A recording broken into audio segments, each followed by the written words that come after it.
All right, let's get started. Thank you for joining us today for the second webcast in our HR Buyer's Guide series. In today's presentation, we'll cover everything that happens after a purchase, from successful implementation to proving ROI. So whether you've recently implemented a new tool or you're thinking about adding to your tech stack, our goal is to arm you with helpful tips and best practices to make it as painless as possible.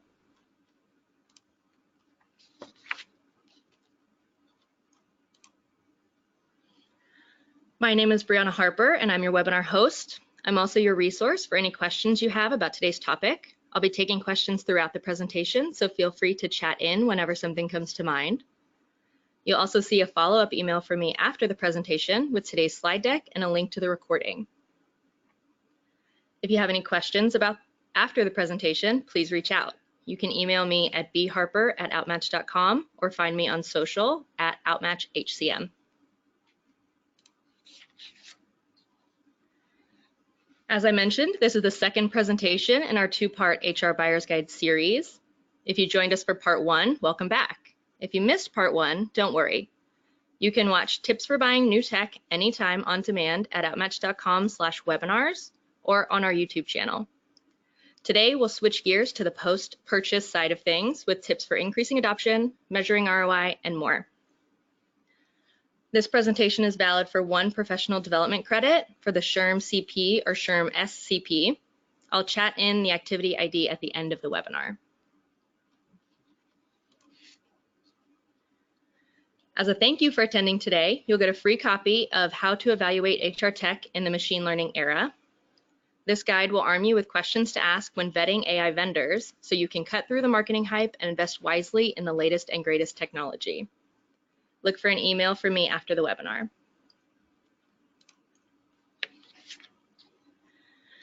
Now, without further ado, I'd like to introduce today's presenters.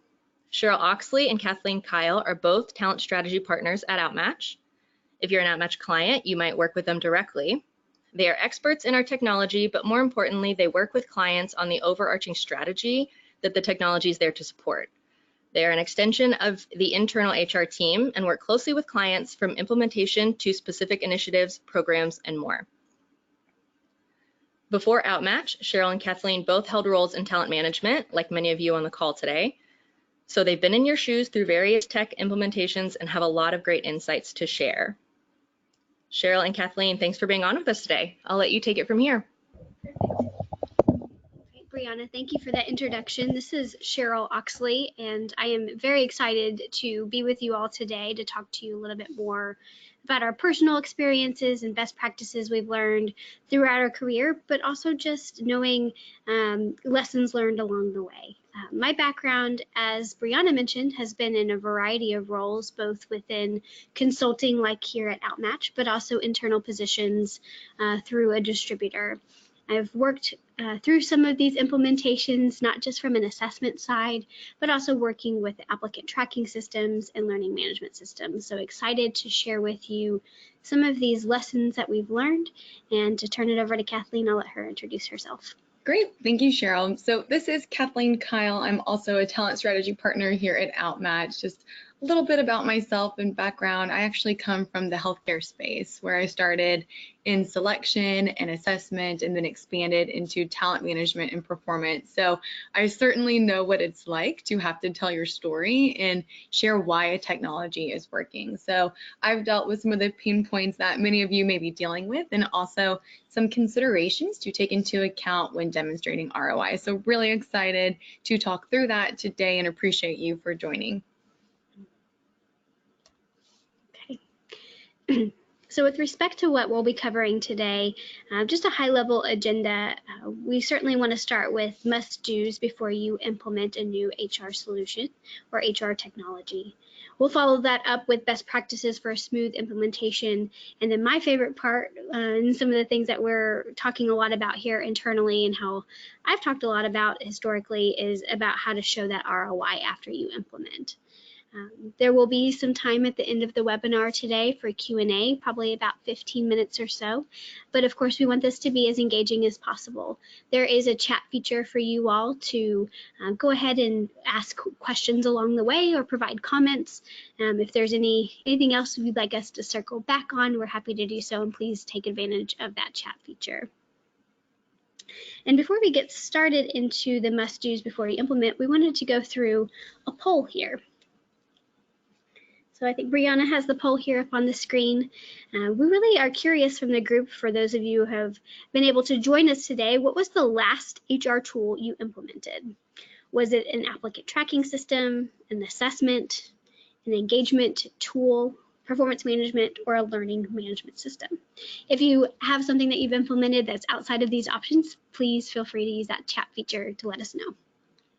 And this poll is a great way for us just to get a sense for what you're currently experiencing. So knowing that with different tools or technologies, there's different kinds of metrics and considerations as far as smooth rollout and adoption. So we're excited to see what you all are experiencing on the call right now as far as what you've recently implemented.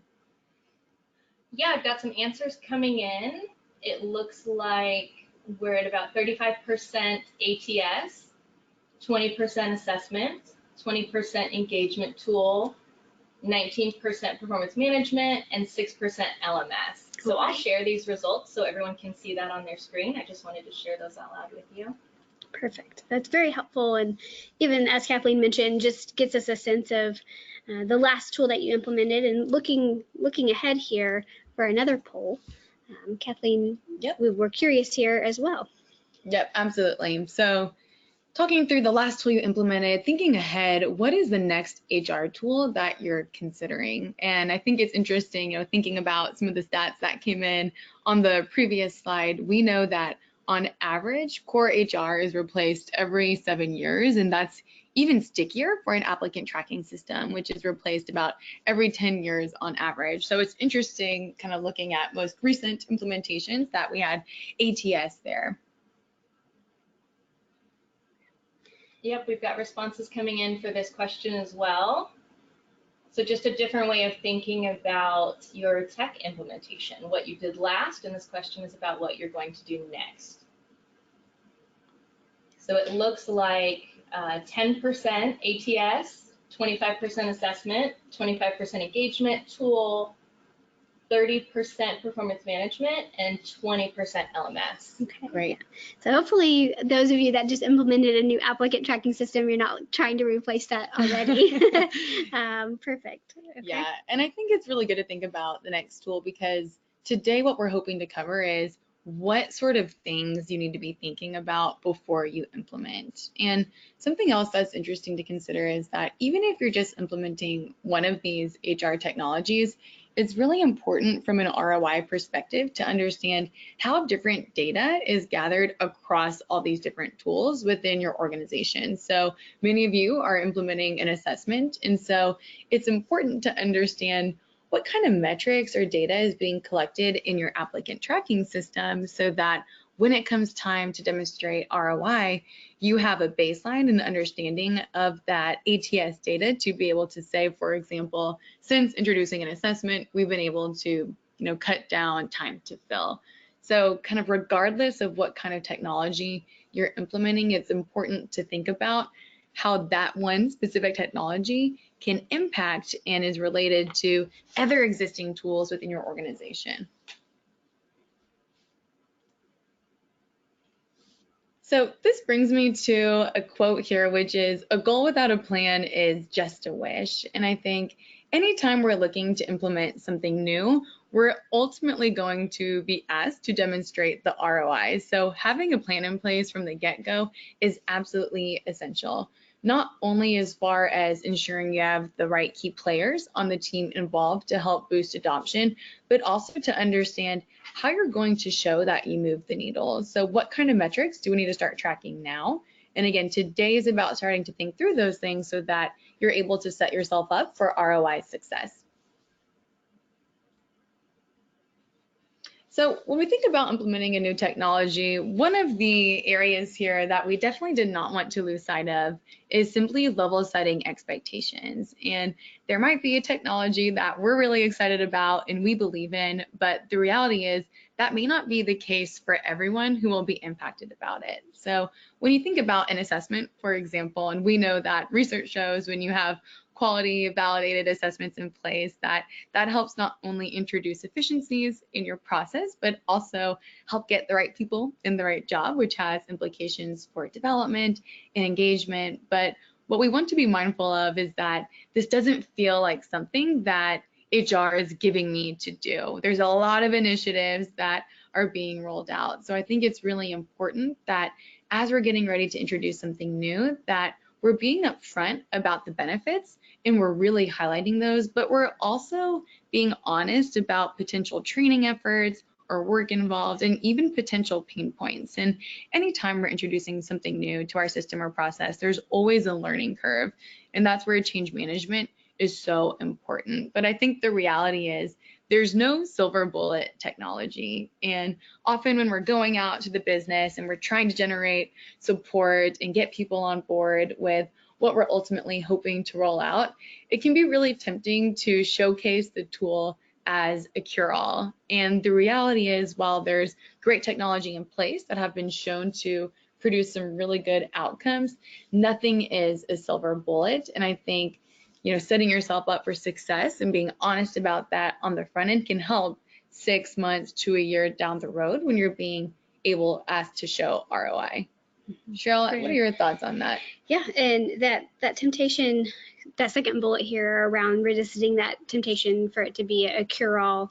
I've heard a lot throughout my career too of just trying to avoid that bright shiny object syndrome and jumping from sometimes it is easier to go from one assessment provider to another. It's much harder to do that with, say, an applicant tracking system. But knowing that sometimes just a change for change's sake isn't necessarily the way to go about it, because I've heard, I don't know what we need, but it just needs to be different than what we have today. And that level sets of expectations of just making a change won't necessarily solve all the problems either. They might introduce a new set of challenges you've never faced before. So level setting on those expectations is very important, and you're not going to win everybody over, but the majority piece for us we know is super important. I'll add that Jared chatted in and he said that a new technology is not a solution to a bad process, which I think is perfect, exactly what we're talking about today. Yeah, and Brianna, you went to HR Tech in Las Vegas just a couple weeks ago, and there is a very consistent underlying theme that we all talked about of bad process is really, it cannot be solved by a band-aid of a technology. Yeah, so I've thanks heard for that many times. Yeah, for sure. And when you think about the must do for number 2, and then Kathleen was alluding to this at the top of the slides here, but being really clear on the problem you're trying to solve, being clear on the process and what's more process focused or more technology focused and limitations in your current technology that you're using, but wanting to make sure you measure your starting point. So what you don't want to do is to continuously move the goalposts along the way or not really be sure where you stand from the get-go, because if you're trying to change something or update a process, update a technology without getting a good understanding of the problems today, that baseline is really where you need to start.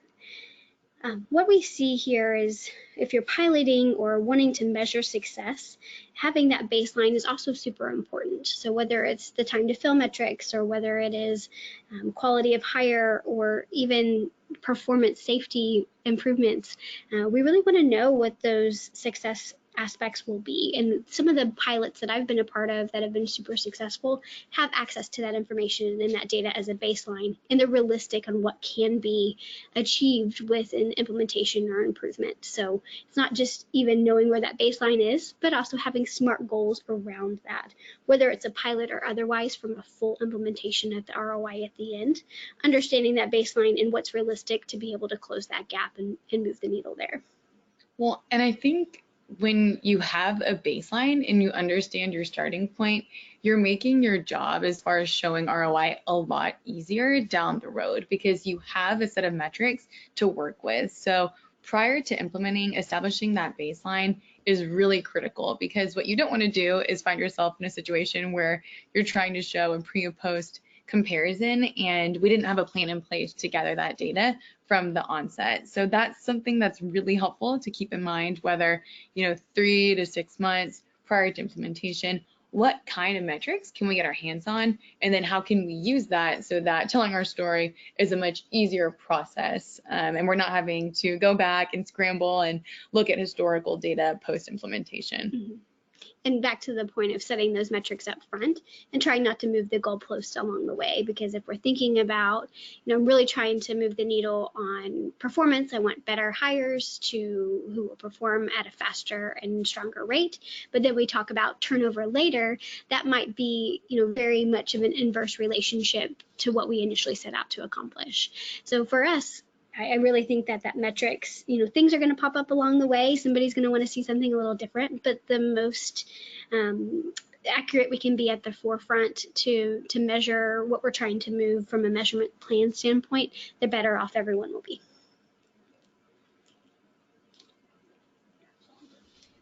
So when we think about how to demonstrate impact and how to showcase to your stakeholders that you are getting a good amount of ROI from your technology, I think typically in the assessment space, we think of showing impact on performance or turnover. But knowing that there are other areas of interest that are gaining a lot of attraction, whether it's candidate experience or alignment to values, just wanted to call out some of these less traditional metrics to keep in mind, especially from an assessment standpoint. So when we do implement an assessment that is validated and based on sound science,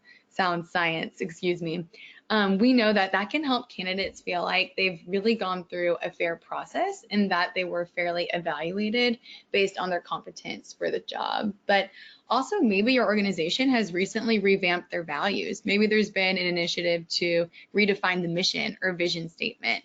So how can you put a measurement plan in place to show that who you're hiring now is more closely aligned to those values? Something to consider as far as how do you practically measure candidate experience, and how do you practically measure, if a manager would rehire a particular candidate. There are several surveys that you could consider administering to your organization. So from a candidate experience standpoint, it may be helpful to think about, do you only want to gather that feedback on how positive that candidate experience was from those who were actually hired in your organization, or for those who applied but maybe weren't successful at that time at getting the job? So in many cases, it could be easier to ask that feedback for those who are with your organization, they were successfully hired, and thinking about, is there a set of questions that you could administer to those who are early in the job? So say, maybe in their first week or two, and asking them about their experience with the assessment or with the recruiting process. When we think about implementing an ATS, were the maybe automatic communications that we've built into our system, did that help them feel like they were communicated with effectively? Were there big gaps in communication across their process? And you can also ask around their experience with the hiring manager. It could be that your selection report may come with a list of interview questions. And so did the hiring manager ask them job-related questions that they felt were relevant to the role? Those are all different metrics that you can ask about to get a sense for, is whatever technology you're implementing having an impact beyond its initial intended use?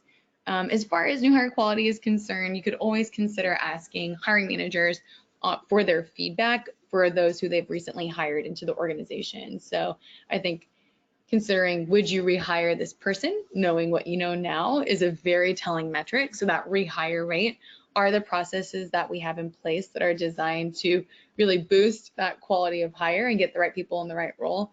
Are we having that impact so that our hiring managers are actually feeling like they're getting higher caliber talent there? And you bring up a good point, Kathleen, because you and I talk about this quite a bit just by the nature of our role, and going on the conference circuit and hearing a lot of chatter about how do we show value and what metrics should be really considering in our fast-paced and fast-moving world. And a lot of these can be quantified, but also there's really an upside to looking at the qualitative data about how people feel about the new tool, and getting a sense of that sentiment along the way as well, because that sometimes is, the tool could be working, it could be streamlining processes, it could be saving time, saving money, and producing better results. But if people don't like to use it, or it doesn't feel right, that feeling piece can really trip up a new tool, at least right out of the get-go. So those non-traditional and newer metrics to consider are both qualitative and quantitative. And I think you bring up a good point. I mean, anytime we implement a new technology, it's about the people who it's impacting, and user experience is absolutely essential here. If we have a tool that's not intuitive, it's not easy to use, people don't understand how it works. I love, Jared, your comment earlier around bad processes. And the reality is you could have the best technology in place, but if you don't have the tools and support and processes to help ensure that it's running as smoothly as possible, then you're really not going to get as much benefit out of that tool as possible. And I think also from an assessment standpoint, when you consider new hires, their early days with an organization, and the research supports the fact that the new hire's onboarding experience has implications on how they feel about that role, a year or two down the road. So helping to give that new hire the tools so that they can be successful early on in their tenure in the organization can really help beyond that initial tenure. So you can ask questions around, did I receive the tools and resources to be successful in my job early in that tenure? And that's another metric to consider when you're trying to think about other, maybe more creative ways to show value beyond just our traditional turnover and performance metrics, which are still really important, but we have a lot of different metrics that we can consider when showing value.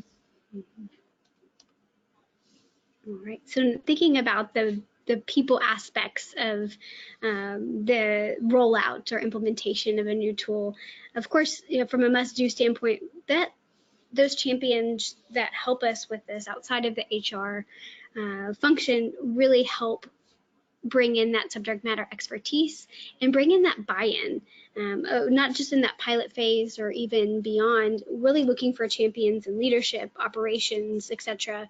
Getting back to the point of, it's not just the technology that will solve the problems, it's the people that will carry you over the finish line. And those champions who can be the voice of not only reason, but also your flag bearers who can carry through the organization of why this is important, why it's going to work. And again, it may not solve all of the problems, but it's exactly what we need. So looking for those champions where it makes the most sense, obviously not trying to bring too many cooks into the kitchen, but making sure that the right people are really championing the cause outside of HR. And anytime you can get C-level stakeholders involved early, getting their perspective, the top of the organization sometimes does trickle down in a way that can have tremendous and positive impact on adoption.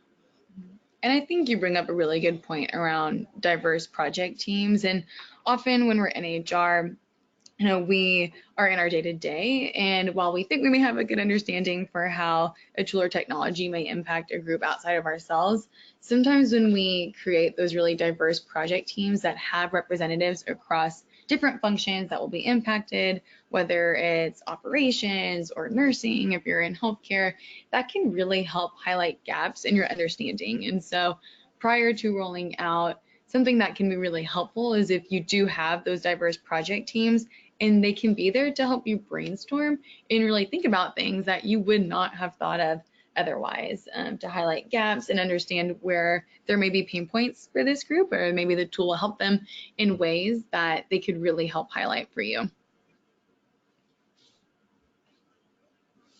So must-do number 4 is thinking about scale. And Cheryl mentioned pilots, but if you're starting small, which is a great way to really test drive a technology and understand how you can refine it, it's important that you ask some questions on the front end of whoever your vendor or partner is to understand how scalable that technology is. So when you think about potentially going global, do they have the sort of language capabilities in place to support that scale, so that if the time comes down the road to expand that scale, you already have that information that you need to be successful there. Additionally, when you think about scale, it's really important to think of what sort of automated processes are in place to make your efforts more scalable. It's really about reducing as many clicks as possible and implementing as least manual of a process as there can be. Additionally, when we think about scalability, the reality is, as I mentioned before, anytime you implement something new, there has to be training and communication on that. And as far as training efforts are concerned, we may go through a huge change management effort where we're sharing trainings, we're sharing recordings, we're sharing webinars, we're including information related to the technology and whatever communications that are already going out. But the reality is, as new individuals join the organization and as people leave the organization, there needs to be a consistent plan in place to ensure that we don't lose that knowledge gained. So how can you put something or build something that you can incorporate into existing new hire trainings? When you think about recruiters, for example, if you're implementing a new ATS or a new assessment, how can you ensure that whatever educational tools or training that you've developed right now can be incorporated so that in 3 months, if a significant amount of your recruiters are new or have left, that there's no gap in knowledge there? How can you continue to schedule either monthly trainings or pre-recordings and share those, or even just include a high-level snippet of the tool and some of its benefits and communications that are already being released? So that's also something that's really helpful to keep in mind as far as scalability. Is it's not just about training and change management as you're rolling out, but it's about how can you keep that front of mind as more time goes by after you implement. I love that you mentioned that, because I was a panelist for one of the clients that we work with, and what was really interesting is that they said at the beginning of their webinar, they asked a poll of how many people have heard of X, Y, or Z. And it was really interesting in the sense that, the majority of the people, even though we had gone through all of these changed webinars, all of these communications, most of the individuals had not even heard of the entire change management initiative we were putting into place. Right. So that brought up a really good point for us to say all of the webinars, all of the training plans and everything that we were trying to implement had the best of intentions.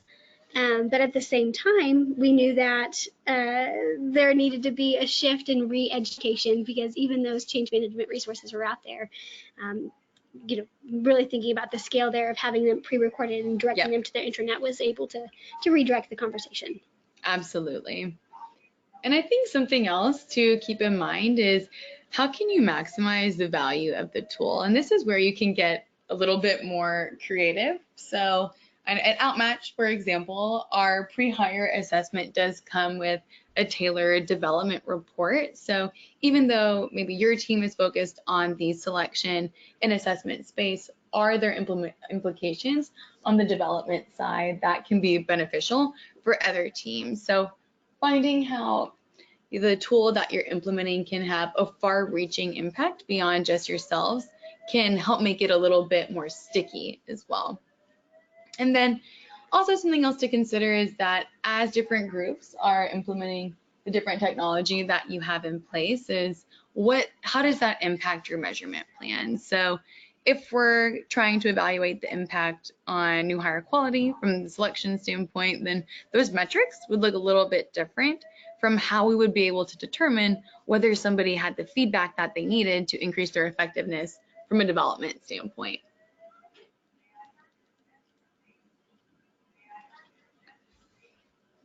And that actually brings us to our next poll here. Yep. So we're thinking about the next HR tool you'll implement. We know that the types that you will, but wanting to think about, is that something that is a replacement of something you already use, or something completely brand new? So if you've never used an engagement tool before and you want to try that out, or if you've never used an assessment before and want to try that out. So those are really the two options that we're looking for here.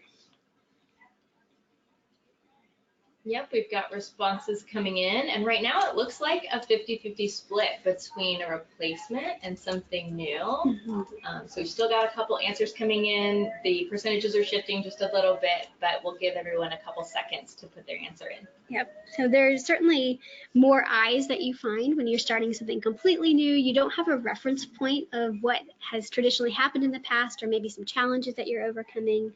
But more pressure too sometimes to prove, because it's a new adventure and we're not really our backs against the wall for something that's different.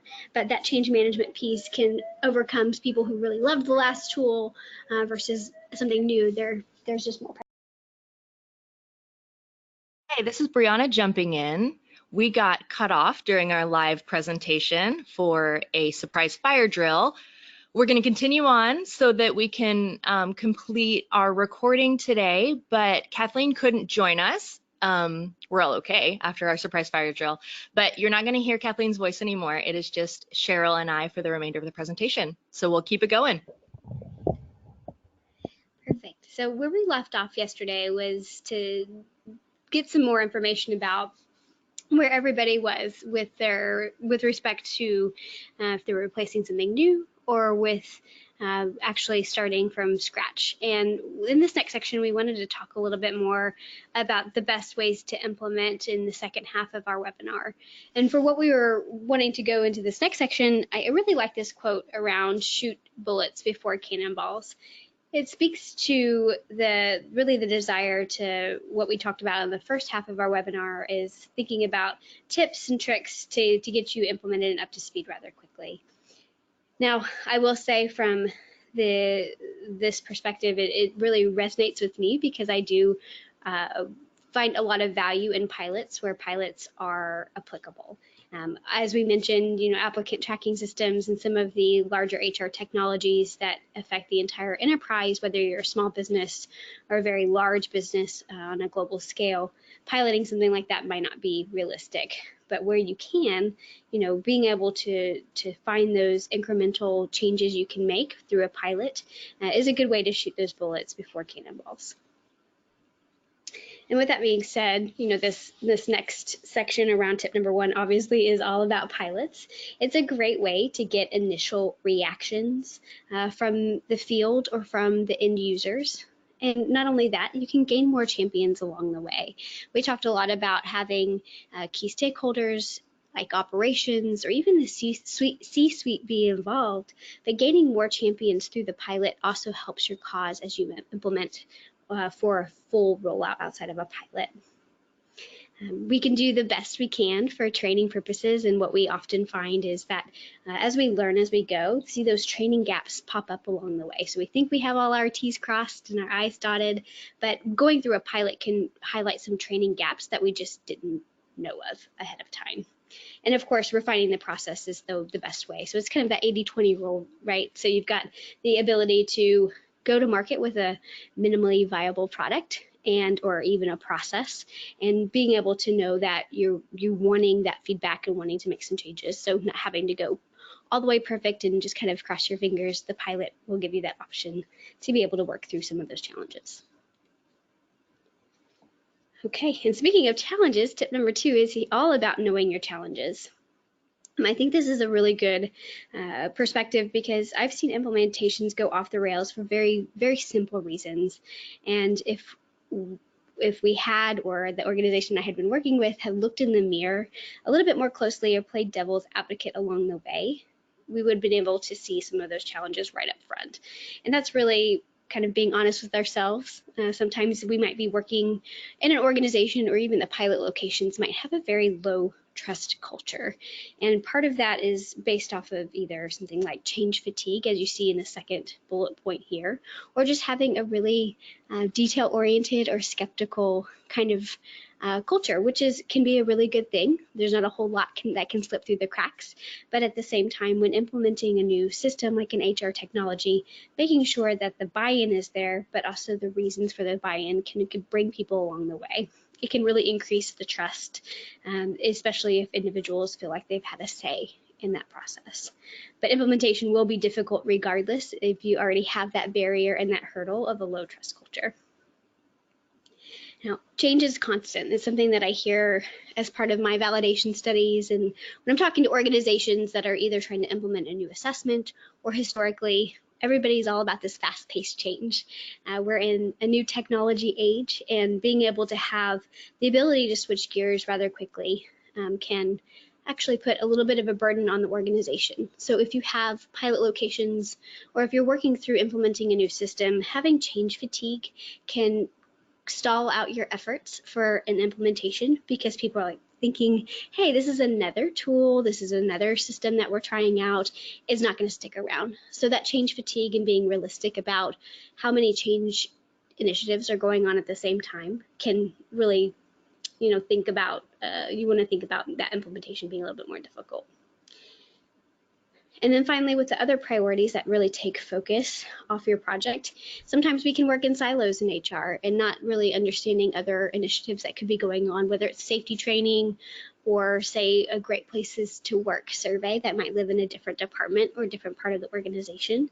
It can take focus off of your project if you're not aware of other things that are kind of happening at the same time. Right. And when thinking about getting creative, this last tip here is thinking through the adoption. How are we going to encourage adoption even within the own HR department? And everything is all about experiences.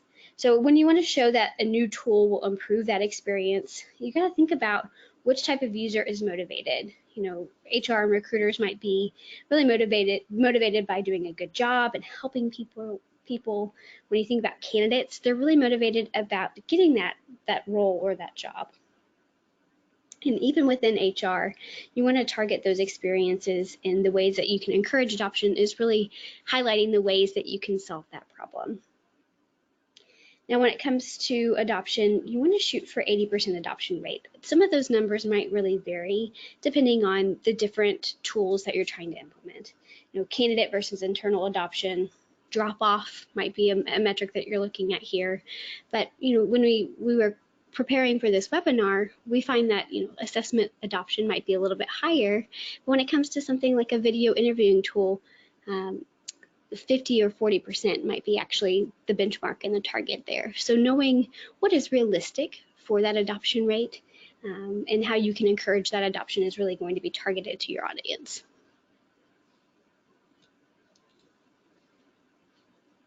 Okay. Now, as we move into the last section of our webinar, I don't think that success is any accident. And I love this quote because it does highlight how it is all about being planful. It is hard work. It takes perseverance, learning, and studying, and most of all, love of what you are doing. And anytime you're implementing a huge initiative or even a small pilot with a new HR technology, it's no accident if it's success. So we've talked a lot about in this webinar about being planful, organized, thinking about your metrics up front for success at the end stages of this. And as we really think about this for defining success, it has to be determined up front and effectively to show that ROI. So we can't just pick a new vendor and hope for the best. It has to, in our experiences and from my perspective, really have to take an organized and thoughtful approach to this.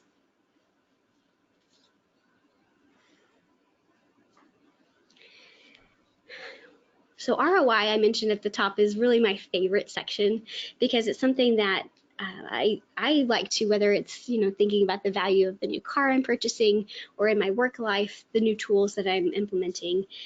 There are ways that you can show ROI in different qualitative and quantitative perspectives. We know that hard dollar ROI does require time and data. For assessments, for example, it might take 6 months or a year to get enough performance data or enough of a volume around applicants or employees to show that value. But early ROI can be more qualitative, more of that sentiment, how people feel about the tool.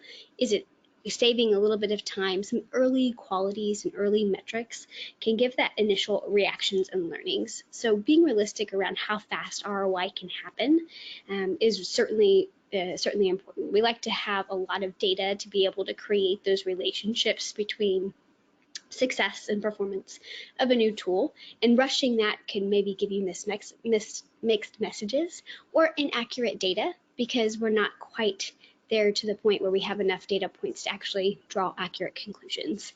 And that goes across all of the metrics that we talked about earlier. It's not just assessment data. It could be the time to fill, or it could be some things around the employee engagement.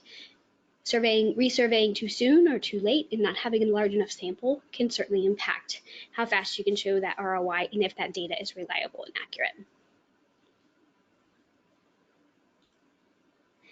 All too often here, we all know that different stakeholders care about different metrics, and this really speaks to what we were talking about at the front end of the webinar. So knowing who needs to be involved at the very start, outlining those metrics and tracking towards those along the process is super important. Different metrics or different goals and initiatives might pop up along the way, but trying to keep your eye on the prize and not losing sight of your goals, really thinking through that problem you initially set out to solve is important. And it's important because if you're changing the needle or moving those goalposts along the way, you might not actually get the ROI results that you're looking for because we didn't intend to, say, measure turnover when we were thinking about performance initially, or vice versa. So when we have different stakeholders that might come into the process later or turnover throughout the implementation period, which does happen, making sure that those metrics are trying to be incorporated, but at the same time, again, trying to stay as consistent as possible. Assessment for performance and really showing ROI is something that we are often challenged with here at Outmatch, and it's something that we want to make sure that we've got a clear perspective around which stakeholders care about which important metrics. All right. So there are other ways that you can maximize the value, and I see a lot of software as a service providers and HR technologies offering unlimited use licenses. So if you're not using it and you're really trying to stay within that pilot, and then the pilot is the only part of your organization that ends up using the tool, you're not taking advantage of that unlimited use license. So the more data that you have, the more data points that can tie back into that ROI, and the more return you can potentially have if you're using the tool along the way. So having that unlimited use, making sure that it truly is being used on an unlimited basis is super helpful. I've worked for organizations that have had pay to play models, and people might be stuck in that mentality of, especially if you're switching from an existing vendor to a new vendor that has an unlimited license, it might be really tough to get over that hump and that challenge of thinking every time I run an assessment or every time I run a survey, it might cost me. I know those models are shifting from a pricing perspective, but just thinking through the ways that you can use an unlimited license. Well, and you mentioned that you really need a big sample size and a big data set in order to start proving that hard dollar ROI. Mm-hmm. So it sounds like the greater usage you have, the faster you're going to be able to get to some of those numbers, right? Yep, especially from a volume perspective. So it's not just about a number of data points, and sometimes it's an amount of time enrolled too. So the faster you can get there to the volume also means you have more people at the top of the funnel to start tracking towards the metrics later, even if it might take a little bit more time to feel like that metric will stabilize over time. At least you have the volume there to start with. Yeah, absolutely. So what would you say is a good sample size if we're looking at proving ROI? And maybe we can just use assessment as an example here, because we're not statisticians or data scientists, at least I'm not. So that'd be helpful to know, like how much data do you really need to start looking at this stuff? For an assessment perspective, we usually try to start around 200 cases of hires, for example, or 200 employees who have been enrolled for at least 90 days. We find that does shift depending on if we're looking at hourly roles. That ramp up period might be much faster, and for professional or leadership roles, it might take 6 months or a year to really have a stable performance. Gotcha. Because on-the-job learning might take a little bit longer for context of the role. So that's where we're coming at from an assessment perspective. And I would say at a minimum it's usually about 100 cases, and even then it's a little tight. Yeah. Okay. So 200 people going through an assessment, and then you do need to have some time enroll if you're trying to link performance back to the success of the assessment, right? Right. Yeah, because people, even if it's a week training program, people aren't necessarily held accountable for their performance until 30 days, 60 days, and more often than not, even in hourly, say a warehouse position or a driver role, we see that around 90 days. Okay. Right. All right. Well, thank you so much. That brings us to our Q&A portion of the webinar, and we do have a couple questions from the audience. So Cheryl, I'm going to read these out to you, and you feel free to give your answer. So the first question we have here is, what if you inherited a new piece of technology? How do you make a compelling case for using something that you didn't actually choose? Sure. And if you've been around the HR technology or HR space for a while, you might have your favorite tools or favorite systems or even favorite vendors that you've worked with along the way. So if you've inherited a new piece of technology, my best advice is to come to the table with an open mind, because there might be other resources and updates to HR technologies that you haven't realized since the first time you evaluated. And so having that opportunity to think about it from a fresh perspective and not come to the table with too many biases is a good way to start. But if you are seeing some challenges and the writing's on the wall for a tool, you still have to come to the table with some of that positivity and ways you can make it work. As we talked about, the ATS replacement rate is about once every 10 years, and it is a huge lift to make a switch from, say, one vendor to the newest and hottest vendor. And to do that, it is a heavy lift. So being able to think about the benefits and really focus on the positive aspects of that new technology that you've inherited and try to mitigate some of the challenges and address them might be with the process rather than technology that's actually broken. So wanting to drill down and, in my opinion, making a compelling case for using something that you didn't choose doesn't mean that it's inherently bad. It just might be different than what you are used to using, or different than what you think needs to happen. But getting a clear perspective of what it can do and what it can't do is a good first place to start. You make a really good point. I mean, because things in software change so fast and so often.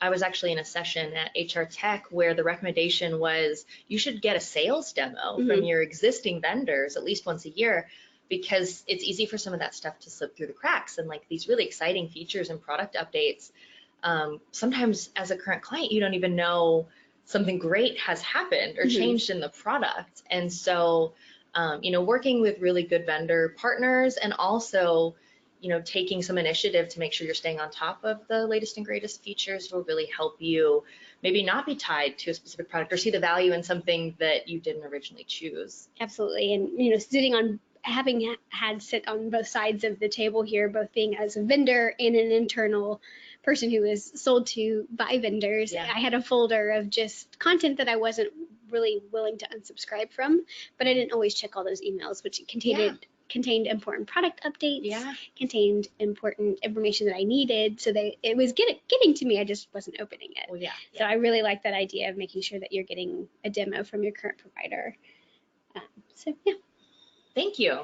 Okay, our next question is, when you're trying to demonstrate cost savings, what are some of the ways to go about that? So I think this is about that hard dollar. We talked about some of the other metrics, maybe some things you can show early, but when it is time to go to the hard dollar side of things, what do you recommend there? Yeah, it sometimes is all, what is that phrase? It's all about the Benjamins. So knowing that the bottom line impact is always something that we need as HR to be focused on. And sometimes we get a bad rap for not focusing on that, which is not, I know is a stereotype and not always the case. But again, it goes back to the time to be able to track some of those dollars. Initial early wins is, our license price is actually a little bit cheaper than our last vendor. But you also have to balance that with what you get. You pay what you get. You get what you pay for is what I'm trying to say. So when you're trying to demonstrate cost savings, the time saved can equate to dollars. So when you think about the hourly rate for manual processes that are now eliminated through either workflows in an applicant tracking system or automated graphs that are produced from an engagement survey, those things take time off the shoulders of someone who's been in role. So calculating that time saved by the hourly or salary rate of someone who is actually manually calculating those things is a good way to realize those savings. And of course, if you are thinking about it from a development perspective, I know we talked a lot about selection in this webinar, but when you're using an assessment, say to upskill or to promote someone, that the promotion rate for people who have taken the assessment, gone through a coaching program, or had some kind of 360 assessment run on them, and those returns happen through people that are promoted versus having to hire from the outside. So saving on hiring costs, and again, getting back to that labor and how much it costs someone to hire somebody. If you're promoting from within, you're saving money as well. And when it comes to the thinking about it from an hourly perspective, if you're using something that limits safety accidents or incidents in the workplace, having the ability to calculate what the cost of one accident might be or one small minor infraction, and using an assessment or a training tool that allows you to really mitigate some of those costs, that to me is priceless when it comes to safety, but at the same time, you can calculate real dollars off of that as well. Yeah. All right, so our next question here, who would you suggest I add to my project team to help diversify and show impact of an ROI tool? So I think this goes back to the beginning of the webinar where we talked about getting some stakeholders involved early on. I think this depends on the size of your organization too. So smaller and flatter organizations, it's easy to have that line of sight and visibility into a project. Even if someone isn't directly involved in that project team, they might know a little bit of what's going on just through chatter, through the grapevine. But to recommend who would need to be involved, obviously you need your HR representatives who are owning the process, who are really the project champions. And then having someone from the C-suite, someone from operations, and then the final end users are kind of the three big buckets I would say need to be involved. Now, thinking about it from that diverse perspective as well, you want to include different geographies, you want to include maybe union or non-union locations, because those realities of how they implement the tool and challenges they face will be different. Yeah, absolutely. Here's another question. How do I collect metrics to benchmark my current hiring process? Yeah, so metrics for us, we talked about this in the kind of the top half of the webinar, about different metrics that you could implement in non-traditional and traditional metrics. Part of this is being clear about what's important to you as an organization and trying to get this out of your current tool. Now, if you're implementing something new and you haven't actually gone down the path of a performance metrics or performance management system, an engagement tool, or even an assessment, having that ability to work with the vendor and starting that relationship off right, to say what are common savings that I could expect here? What are metrics that you've seen really work well for a company of my size and company of my industry? And if you don't have that information or that ability to capture some of those benchmarking data off of either your existing tool or your new vendor, it's again going back to what is most important to you as an organization and to the business, whether it's a financial bottom line impact or more of a sentiment kind of feeling about a tool, or both. You get to define those metrics and those benchmarks. Yeah, absolutely. And a couple of minutes ago, we were talking about creative uses for maximizing value. And I know we've talked a lot about assessment in this webinar, but I wanted to add some stories that I've heard of clients using our video interview tool in some really creative ways. So one client actually uses the video interview before the in-person interview. And then when someone comes on site to have their in-person interview, they actually have a camera set up, or like a webcam set up, to give some feedback after their interview process. So it's immediate, it's top of mind, and that's a way to measure some of that candidate experience in your recruiting process. It's really important. And then on the post-hire side, we have a client that uses the video interview tool to connect mentees with mentors. So if you want to participate in a mentorship program, you can actually pitch yourself, and then those videos go to mentors in the program, and that helps connect the right people and start building those relationships. Yeah, for sure. And then we have another example of using video interviewing inside a company where employees are actually pitching some of their social mission ideas. So it's community involvement, it's employee engagement, and it's a really easy way to showcase something, an idea that you have, and then for other people in your organization to give feedback on that or maybe vote for that idea. So I just wanted to plug that quickly before we close out the webinar. Yeah, and I love those examples, because even though that a video interviewing tool is primarily known as a pre-hire solution or pre-hire HR tool, there's flexibility oftentimes within our HR tools that we may not think of as as the top of the mind, but they can absolutely be reused for multiple purposes. Now there's danger in making it too much of a square peg round hole. Yeah. But I love those opportunities because it does showcase ways that tools can be leveraged without having to always find a new vendor every single time. So there could be ways that are creative uses. They can extend the unlimited license aspects of that. Yeah. And at the same time, they can meet the needs and demands of an organization outside of, okay, we don't need Skype on top of an interviewing tool on top of a webinar tool. We can use one and all in the same. So I love those examples, and especially for assessments, we hear a lot of people using, say, Outmatch for selection and another vendor for development, and knowing that what we know on our side, we can actually be leveraged for both. And so when we can bring those together, it makes, whether it's a video interviewing tool, an assessment, or even a survey provider, it gets you sticky in the organization. Yeah. And the more people that are using an HR tool in your organization, the much more adoption you will have,